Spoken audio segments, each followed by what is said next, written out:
સાસુ વહુનો સંબંધ એટલે ઘરની અંદર સૌથી વધારે જીવનારો સંબંધ છે. તમે એક પાત્રની સાથે લગ્ન કર્યા, પણ એ પાત્ર કમાવા માટે જાય એટલે સૌથી વધારે રહેવાનું ક્યાં? તો કે હા હોબાની યારે.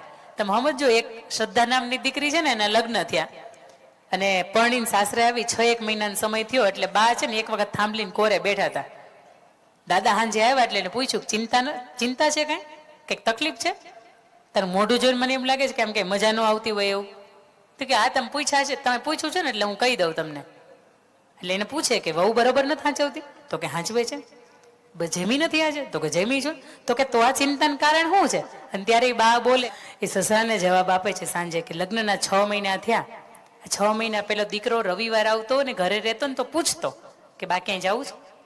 ચારધામની યાત્રા કરવી છે? તાર દ્વારકા જવું? તાર સોમનાથ જવું? તાર ઘરને આંગણે અંબાજી છે એના દર્શને જવું છે? તો એ દીકરો આપણને પૂછતો. આ લગ્નના 6 મહિના થયા ને પછી તો રોજ સાસરીમાં જવાનું એનું ઊભું હોય. રવિવાર થાય એટલે કાંઈક ને કાંઈક એના પ્રસંગો ઊભા હોય. મને એમ થાય છે કે લગ્નના 6 મહિના પછી આપણો દીકરો અડધો એનો થઈ ગયો છે. તમે સમજો. અને પછી દાદા બહુ મજાની વાત કરે છે, બા સાંભળવા જેવી છે. એ દાદા બહુ સરસ મજાની વાત કરે છે, બા સાંભળજો કાન ખોલીને. વાતની અંદર એને એવું કીધું કે શ્રદ્ધા તારું ધ્યાન નથી રાખતી? રાખે છે ને. શ્રદ્ધા તને હાથ પકડીને ચારધામની યાત્રા નહોતી લઈ ગઈ હતી ને. તારે ગોઠણ દુખતા હતા તો શ્રદ્ધા તારા માટે ઓલા ગોઠણના મોજા નથી લઈ આવી છે ને. તને રોજ પગ દુખે તો ઓલી શ્રદ્ધા તને ગરમ પાણીના પગની અંદર મીઠું નાખીને ઘડીક તને બેસવાનું કહે છે, પછી તને પગ ચોળી દે છે. આવું નથી કરતી? તો કે એ રાખે છે. તને ગરમા ગરમ ભાખરી નથી જમાડતી? અરે બધું કરે છે, પણ શ્રદ્ધા તો બહુ ડાહી છે. 6 મહિનાની અંદર આપણો દીકરો અડધો થઈ ગયો એ તને દેખાય છે. 6 મહિનાની અંદર વહુ આખી આપણી થઈ ગઈ, તને એ નથી દેખાતી? વાંધો અહીં છે. આખી જિંદગી તમે એમ જ કહો કે તું તો મારી થઈ જ નથી. અને અહીંયા સાસુની હારે જે પણ વહુ બેઠા છે ને એને મારી વિનંતી, ફરવા જાવ ને તો 500 રૂપિયાની 1000 રૂપિયાની શાલ આવતી હોય ને તો લેતા આવજો. જો આવી રીતે ઓઢશો ને તો એમ કે છે અમારે વહુ લાવી છો. જો એ બાને 5 વર્ષ એનું મૃત્યુ આવતું છે ને એ મોડું આવશે. એ બાટા ગોઠણના મોજા લાવી જ દેજો. અત્યારે લગભગ બા બેઠા છે ને બધાને, જો આ ખુરશી ઉપર બેઠા છે ને બધાને ગોઠણ દુખે છે. એટલે આ વહુને ઘરે હાથ જોડીને 2 હાથ જોડીને વિનંતી છે કે ઓનલાઈન સર્ચ કરજો કે ગોઠણના મોજા ની કેપ કેટલા રૂપિયાના આવે છે. 500 રૂપિયાની પૂરી નહીં આવે. પણ એ બાને તમે કહો ને બા તમારા માટે હું એક સરપ્રાઈઝ લાવી છું, અને બાના એમાં 2 પિયરિયા આવ્યા હોય ત્યારે એમ કહેવાનું કે બા તમારા માટે એક સરપ્રાઈઝ છે, આપું? તો બા એમ કે હા આપો ને. કારણ કે સાસુબા છે ને એ બોલે, હા ભાઈ એ બોલે. અને પછી તમે એમ કહો કે બા તમને રોજ પગ દુખે છે, મને એમ થાય કે તમે રોજ આમ લંગડાતા હાલો, એની કરતા લ્યો ને તમને હું આ ની કેપ આપું. અને એ બાને જે મોજ પડે ને વાત જવા દો, એ મોજની અંદર તો એને ખીચામાં હાલ ચાવી ઓલી હંતાડ રાખી હોય ને એ તમને હાથમાં આપી દો. હા, બાની આટલી બધી મોજ છે. સૌથી ભોળામાં ભોળા હોય ને તો હાહુ. અને છતાંય આપણે એમ કહી, શું કહી ખબર? આંખમાંથી પડાવે આંસુ, કામ થાય જો ત્રાસું. એનું નામ આ કોણ બોલ્યું? અમારે હાહુમાં બહુ ભૂંડા એ કે, પણ હાહુમાં બિચારા ભૂંડા જો ને આખી જિંદગી એના હાહુની સામે કઈ બોલાણું નથી. અને તમે પૌણીને આવ્યા ત્યારે તમારી સામે કઈ બોલાતું નથી. બોલા પણ બોલવું તું તોય બોલાતું નતું, નહીં તમારી સામે કઈ બોલાતું જ નથી. કારણ કે એમ થાય ને કે ભાઈ મારા દીકરાનું વળી છૂટું થઈ જાય કારણ હું બની જાય તો અઘરું પડે. પણ એક સાસુ વહુનો કિસ્સો મારે આપને વચ્ચે કેવો છે, પછી સરસ મજાની માતૃવંદના મારે તમને કરાવી છે. વર્ષો પહેલા આ બા, હાથ ઊંચો કરજો, દવણા તમે જાતે દળતા હોય તો હાથ ઊંચો કરજો ને. મગની દાળ અત્યારે તમે કરો છો ને તોય તમને એમ થાય કે મગ કદી પૂરા થાય, એને કદાચ મગની દાળ ડીમાર્ટમાં લઈ આવવી હારી. પણ મગ તમે ભવડો એમાંથી દાળ થાય, પણ એ મગમાં તમારે મગનો લોટ કરવો હોય ને તો પેટને આટી ચડી જાય.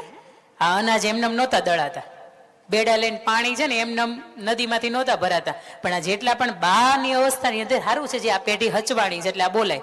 આ પેઢી જે ન હોય મારે કેમ કેવું કે અહીં કેટલા એવા છે જે દળના હાથે દળતા હતા. વર્ષો પહેલા એક દીકરીના લગ્ન થયા અને 18 વર્ષની ઉંમરમાં, 16-15 વર્ષની ઉંમરમાં લગ્ન થઈ જતા. બા હા કે ના? હા ને? એ સમયની અંદર નાનેથી લગ્ન થઈ જતા. અને પપ્પા ત્યાં કદી કામ ન કર્યા હોય ને ડાયરેક્ટ ને એક તો હાડી પહેરવાની, એક તો એ 5 મીટરની હાથમાં હાડી રહેતી ન હોય, અને એ આખી હાડી પહેરીને ઘુમડ તાણીને આખો દી કામ કરવાનું. હાહુબાની અમે બોલવાનું નહીં. એ પતિ જો સાંજે આપણે જાગતા હોય ને ઘરે આવી ગયા હોય ભાગની વાત, નકર બીજા દી ડાયરેક્ટ સવારમાં ઉઠીને મોઢું એનું જોવાનું. કારણ કે કામથી ક્યાંક ગયા હોય, ભજન મંડળીની અંદર વયા ગયા હોય, સંતવાણીમાં વયા ગયા હોય, રાતનું વાળું કરવા માટે, વાહુકું કરવા માટે ગયા હોય, પાણી વાળવા માટે ગયા હોય, તો નો એનું જોવા મળતું. અને અત્યારે રોજ સાંજે ઘરે આવે છે ને એટલે તમે કિંમત નથી કરતા એને. બાકી 5 દી એ પાણી વાળવા જાય ને તો 6ઠા દી તમને એમ થાય કે માઈ ગયું કામ, હાલો આપણે એને હારે જઈ. આપણે ઉપડી જઈએ એની યારે, એક અડધું ઈ કરશે ને આપણે અડધું ઈ કરશે, એનો સમય જ આપણને મળતો નથી. એક સમય હતો કે જ્યારે પતિ સાંજે જોવા હોય ને તો એના ઘરે ચહેરા ન દેખાતા. એ 16-17 વર્ષની ઉંમર અને દીકરીના લગ્ન થયા ને બરાબર એને ઘંટીએ અનાજ દળવાનું કામ એને હાહુબાઈ ચીંધું કે આવતીકાલથી કે આખી જિંદગી મેં કર્યું છે, હવે તમે પૌણીને આવ્યા છે એટલે કામ તમારે કરવાનું છે. અને આખા ઘરનું 10-12 જણાનું અનાજ દળે ને ત્યાં પેટમાં આટી ચડી જાય. અને હવાર હાંજ બપોરને 3 ટાણા ખાવા જોઈએ એટલે એક વખત બાજરીનો વારો આવે ને એક વખત ઘઉંનો વારો આવે ને એક વખત પાછો જુવારનો વારો આવે ને એક વખત મકાઈનો વારો આવે. આટી ચડી જાય પેટની અંદર. 8-10 દી સુધી કામ આવેલું. 10 દિવસ થયા ને એટલે દીકરાને વહુને તાવ આવ્યો, કારણ કે આટલું બધું કામ તો કર્યું નહોતું. હવારમાં વહેલા ઉઠીને 3 ભેહું ધોવાની, વાહિદા કરવાના, નીણું નાખવાની, શિરામણ બનાવવાનું, વળી પાછું પાણી ભરવા જવાનું, વળી પાછું ભેં ધોવાની, સાંજે એની નીણ આવવાની હોય તો એ બધું વાઢવા કાપવા ખોદવા જવાનું. કેટલા બધા કામ હતા જેની અંદર બહેનો અટવાયેલા રહેતા હતા. અત્યારે સવારથી સાંજ સુધીમાં એક જ કામ છે, ઉડાડો 1 મિનિટમાં 35 વખત ફેરવો, 38 વખત ફેરવો. આ એક જ કામ છે. અને રિસર્ચ આવું કહે છે કે 1 મિનિટમાં તમે 38 રીલ્સ જોવો છો. હું નથી કહેતી તમને, કારણ કે આપણે એવું ક્યાંય ટકતા જ નથી.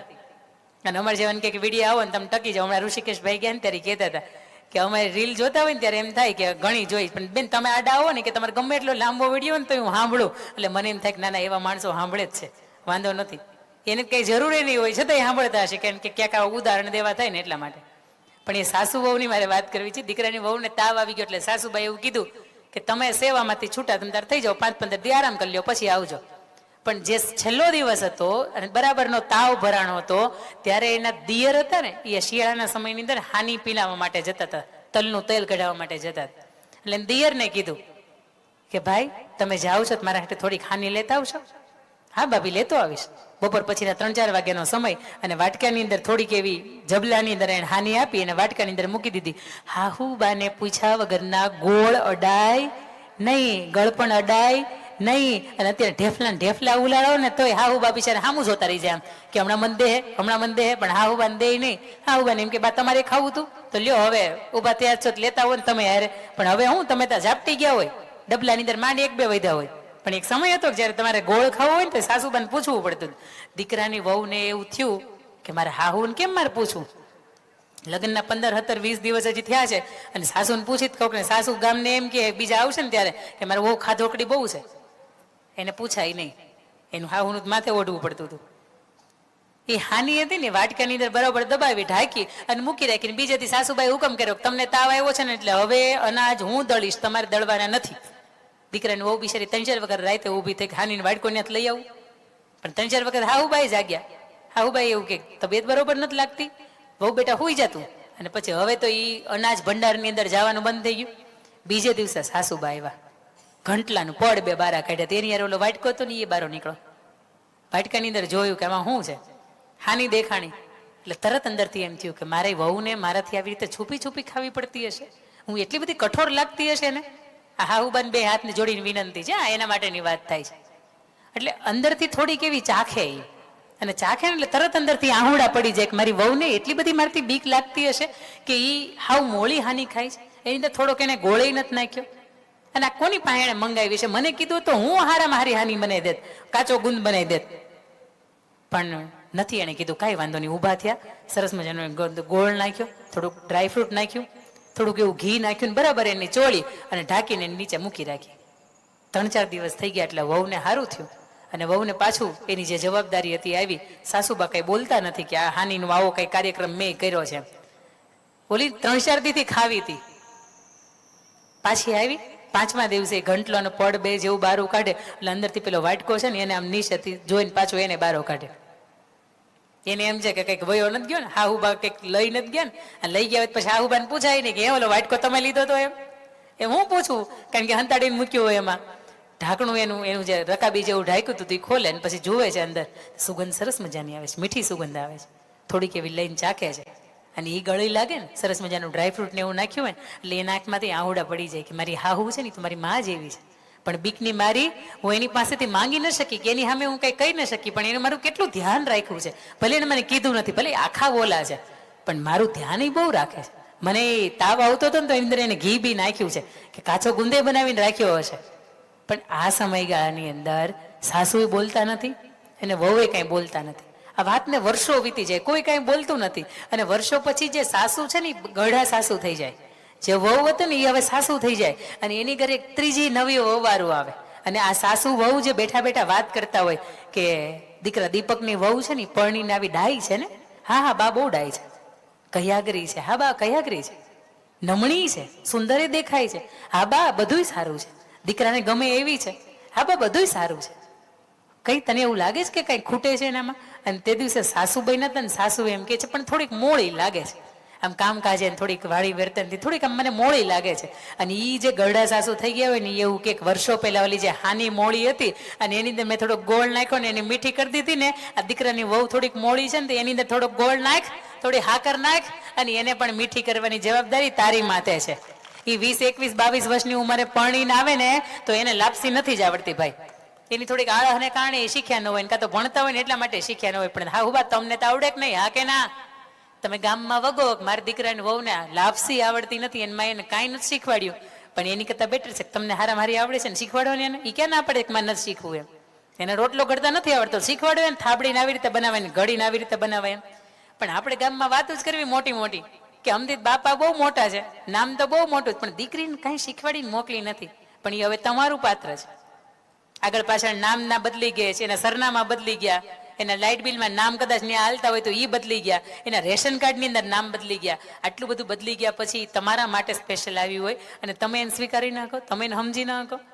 કદાચ દીકરાની યારે ઝઘડો થઈ જાય ને તો પક્ષ આપણી વહુ નો લેવાય અને એને એમ કહેવાય કે હવારનું એને ખાધું નથી પેલા જા અને એને મનાય ને પછી બેહો બધા યારે. પણ આ તો દીકરાની વહુને ઝઘડો થાય ને હા ઉબાને વધારે પરો થાય, હા હા બહુ મજા આવી, બહુ મજા આવી. પણ હા હુબાન બે હાથ જોડીને વિનંતી છે કે દીકરીને વળાવી દીધી તમે હારે, હવે થલોટાને આંગણે આવા પ્રસંગો હશે ત્યારે જ આવશે.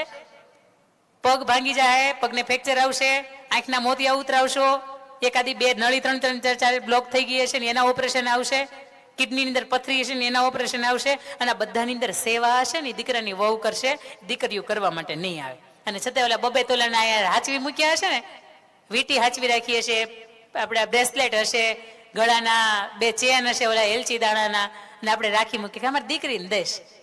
ઓલી મરી ગઈ બિચારી કામ કરી કરીને, તમારું ઢવડીને દ્યો ને એને, દ્યો ને એને, તો તમે હાહુ તરીકે હારા લાગશો ને. ઈ હાથ પેઢીને એવું કહેતી જાય હાહુ કંટા ન હોય, હાહુ હારા હોય. પણ આવા આપણે બનીએ ને તો. આપણે એવું બનવું નથી. હાહુ માથે 2 શિંગડા છે. અહીંયા મને એવું લાગે છે કે બધા હાહુ છે ને એ હારા જ છે, 2 શિંગડા વાળા કોઈ હાહુ નથી. વાગડ પ્રદેશ હતો ને એમાં કહેવાતું કે વાગડની વઢિયારણ સાસુ દોયેલી. પણ આપણા આ ઉત્તર ગુજરાતની અંદરની ભૂમિકા કદાચ ફળદ્રુપ એવી છે કે માતાજીના આશીર્વાદ હશે કે હાહુ આવા નથી. છતાંય તે વહુ તરીકે જો આપણે સાસુની યારે ક્યાંક ભેદભાવ રાખતા હોય ને તો વિચારજો કે એ માનું પાત્ર છોડીને આવ્યા ને પછી આજ માં એવી છે કે આપણને હાથ પકડીને શીખવાડ્યું છે. લગ્ન થઈને આવ્યા એને કેટલાને ખબર પડતી હતી હુરાપુરા દાદા કોને કહેવાય, એને કેમ પગે લગાય, માતાજીની નિવેદ કેમ થાય, કાંઈ ખબર નહોતી પડતી. આપણે હા ઊભા ઘડા હતા, પણ આપણને યોગ્ય શેપમાં વાળ્યા હોય, આપણને બધું શીખવાડ્યું હોય, આપણને મર્યાદા શીખવાડી હોય, પરિવારને સંબંધો શીખવાડ્યું હોય, તો બધું આપણે સાસુબા માટે એની પાસેથી આપણે શીખ્યા છીએ. એટલે એના સાસુની યારે તો એ બીતા હતા, પણ તમારથી બી નો રહે ને આની જવાબદારી ખાસ કરીને આજની દીકરીઓ જે પરણીને જે સાસરે જાઓ છો ને આપને મારે સોંપવી છે.